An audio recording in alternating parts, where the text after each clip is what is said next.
చినరాజప్ప గారు కొన్ని పనులు చెప్పారు. పెద్దాపురం 36 కోట్లు, సామర్లకోట 39 కోట్లు, రెండు కలిపి 75 కోట్ల రూపాయలతో దగ్గర వాటర్ కావాలని చెప్పి అడిగారు. ఇంటింటికి కొళాయి కింద ఇప్పుడే నారాయణ గారు చెప్పారు, అమృత్లో శాంక్షన్ చేయించి 2 సంవత్సరాల్లో దీన్ని పూర్తి చేసే బాధ్యత ఈ ప్రభుత్వం తీసుకుంటుంది. అందరికీ నీళ్లు వస్తాయి. ఇంకా చిన్న విషయాలు, ఒక హాస్పిటల్ చెప్పారు, ఒక డిగ్రీ కాలేజ్ చెప్పారు, ఇంకా చిన్న చిన్న విషయాలు చెప్పారు. చినరాజప్ప ఏది అడిగినా కాదనకుండా ఎప్పటికప్పుడు నేను చేస్తా ఉంటాను. మీకు ఎవ్వరికి అనుమానం అవసరం లేదు. అవసరమైతే ఆయన అడిగిన దానికంటే ఎక్కువే చేస్తామని మరొక్కసారి హామీ ఇస్తూ, పెద్దాపురానికి ఎప్పుడు తెలుగుదేశం పార్టీ గుర్తు పెట్టుకుంటుంది.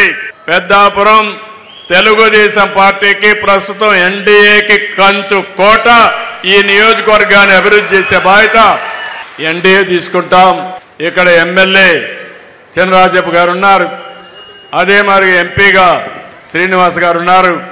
ఇద్దరికి హామీ ఇస్తున్నా, ఈ నియోజకవర్గాన్ని అన్ని విధాలా అభివృద్ధి చేస్తానని మరొక్కసారి హామీ ఇస్తూ